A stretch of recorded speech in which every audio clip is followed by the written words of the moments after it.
Praise the Lord. ஆண்டவரும் அருமை இரட்சகருமாகிய இயேசு கிறிஸ்துவின் நாமத்தில் நான் உங்களை வாழ்த்துகிறேன். ஆண்டவருடைய கிருபையினால் கடந்திட்ட நாட்களில் நம்ம தொடர்ந்து பார்த்து கொண்டு வந்தோம் 3 விதைகள்.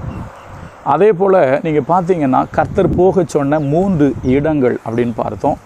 அதற்கு பின்பு 3 ராட்சதர்கள் என்கிற தலைப்பில் நம்ம பார்த்தோம்.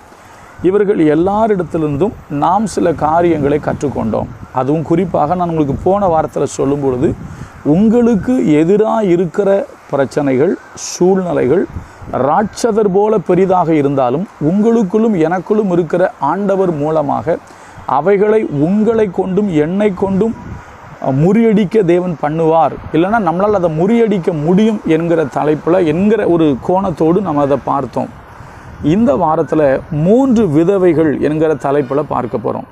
எதற்காக விதவைகளை பற்றி நம்ம பார்க்கணும் அப்படின்னா, அவர்களிடத்திலிருந்தும் நாம் கற்றுக்கொள்ள வேண்டிய அநேக காரியங்கள் இருக்கிறது. ஒருவேளை வேதத்தில் நிறைய விதவைகள் இருக்காங்க. இப்போ உதாரணமாக பார்த்தீங்கன்னா, பஞ்ச காலத்தில் எலியா, அதை இயேசுவே சொல்லுவார், இஸ்ரவேலில் அநேக விதவைகள் இருந்தாலும் சாரிபாத் என்கிற ஊரில் இருக்கிற விதவை வீட்டுக்கு தான் எலியா அனுப்பப்பட்டார் என்று சொல்லி ஆண்டவர் அதை சொல்லுவார். சரியா? வேதத்தில் நிறைய விதவைகள் இருக்காங்க. ஆனால் நம்ம சில விதவைகள்கிட்ட சில பாடங்களை நம்ம கற்றுக்கொள்ள போகிறோம். ஏன்னா ஒரு வசனம் படிக்கிறேன் பாருங்கள், இஸ்ரவேல் ஜனங்களை பற்றி கூட கர்த்தர் ஒரு வார்த்தை சொல்லுவார். நான் படிக்கிறேன் பாருங்கள், ஏசாயா 54:4. ஏசாயா 54:4 சொல்கிறாரு, பயப்படாதே, நீ வெட்கப்படுவதில்லை, நானாதே, நீ லட்சை அடைவதில்லை.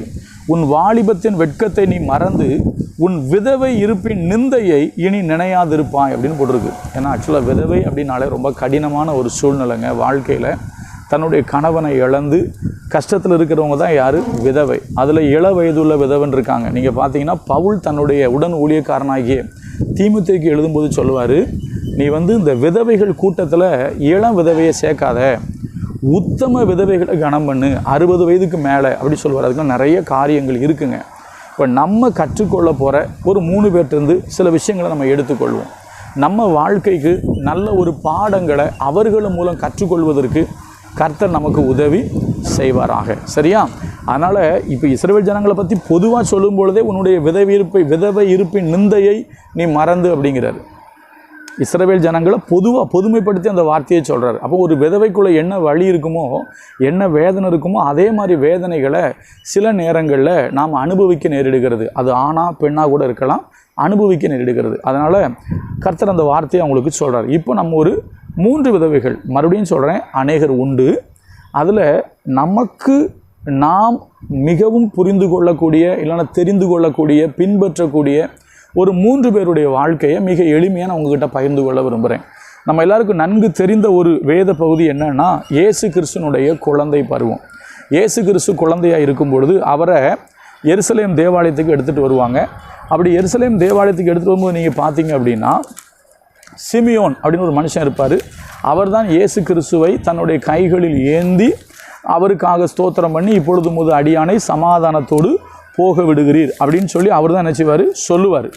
அப்படி சொல்லிக்கிட்டு இருக்கிற அந்த சூழ்நிலையில் ஒரு சம்பவம் நடக்கும். நான் படிக்கிறேன் பாருங்கள், லூக்கா 2வது அதிகாரம் 36வது வசனம். லூக்கா 2:36. ஆசேருடைய கோத்திரத்தாலும் பானுவேலின் குமாரத்தியுமாகிய அன்னாள் என்னும் ஒரு தீர்க்கதரிசி இருந்தால், அவள் கன்னி பிராயத்தில் விவாகம் ஆனது முதல் 7 வருஷம் புருஷனுடனே வாழ்ந்தவளும் அதிக வயது சென்றவளுமாய் இருந்தால், ஏறக்குறைய 84 வயது உள்ள அந்த விதவை தேவாலயத்தை விட்டு நீங்காமல் இரவும் பகலும் உபவாசித்து ஜபம் பண்ணி ஆராதனை செய்து கொண்டிருந்தாள்.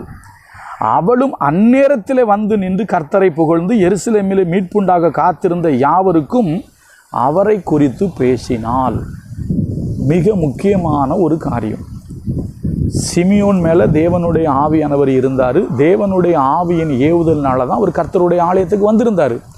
அதே சமகாலத்தில் இருந்த ஒரு அம்மாவை பற்றி சொல்லப்பட்டு, அவங்க பேர் அன்னாள். அவங்க வயசு எத்தனை? 84 வயது உள்ள ஒரு விதவை. 7 வருஷம் புருஷனோடு வாழ்ந்திருக்காங்க. குழந்தை இருக்கிறதா இங்கே சொல்லப்படலை, இருந்ததா சொல்லப்படலை. அவங்க இருக்காங்களோ இல்லையோ தெரியாது. ஆனால் 7 வருஷம் புருஷனோடு வாழ்ந்தவங்க அதுக்கப்புறம் என்ன பண்ணிட்டாங்க, அவங்க கணவன் அவங்க இறந்துட்டாங்க. இவங்க என்ன பண்ணுறாங்க தெரியுமா?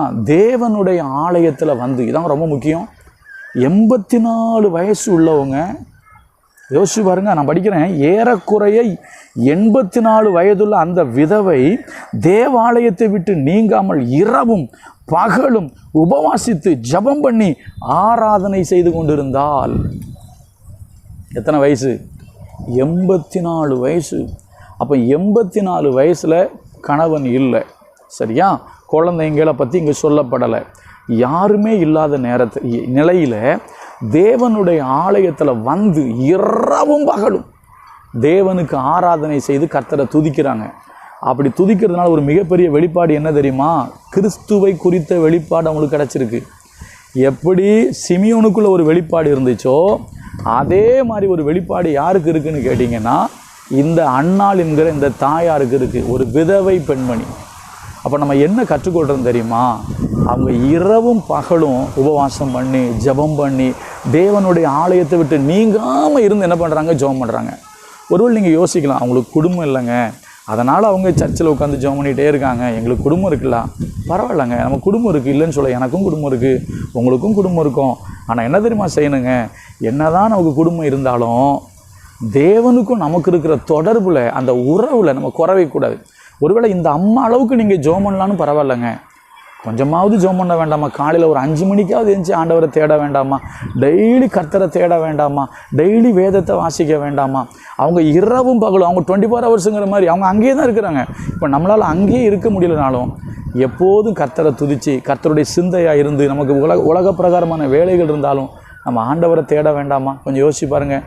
முதல் விதவை 84 வயது உள்ள அன்னாள் என்கிற பெண் தேவனை அதிகமாக நேசித்து 7 வருஷம் தான் ஹஸ்பண்ட் கூட வாழ்ந்திருக்காங்க. தன்னுடைய வாழ்வையே முழுசும் கர்த்தருக்கு கொடுத்துட்டாங்க. 7 வருஷம் தான் நினச்சிருந்த இன்னொரு கல்யாணம் பண்ணியிருக்கலாம். ஆனால் அதுக்குள்ளே அவங்க போகலை.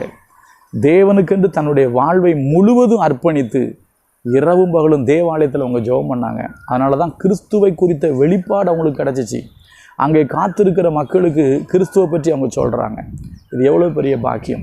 உங்களுடைய ஜெப நேரங்களை கொஞ்சம் நிதானித்து பாருங்கள். நம்ம எந்த அளவுக்கு நம்ம ஜெபம் பண்ணுறோம். இந்த அம்மா அளவுக்கு நீங்கள் ஜெபம் பண்ணுங்கன்னு நம்மளை சொல்லலை. ஆனால் தேவனோடு நீங்கள் செலவிடுற நேரம் உத்தமமாக இருக்கணும், கொஞ்சம் அதிகமாக இருக்கணும். உலகத்துக்காக நம்ம எவ்வளோ நேரம் செலவு பண்ணுறோம். தேவனுக்காக நீங்கள் செலவு செய்கிற நேரம் தேவனுடைய பார்வையில் பிரியமாக இருக்கணும். உங்களுக்கும் மனசாட்சி ஒத்துக்கிடணும். நம்ம பரவாயில்ல, கொஞ்சம் ஜெபம் பண்ணியிருக்கிறோங்கிற மாதிரி இருக்கணும். ஏன்னா உங்கள் மனசு உங்களுக்கு தெரியும் இல்லையா? கொஞ்சம் யோசிங்க, நேரத்தை தேவனோடு செலவிடுங்க. கர்த்தர் நல்லவர். நாளைக்கு இன்னொரு ஆளை பார்க்கலாம். God bless you.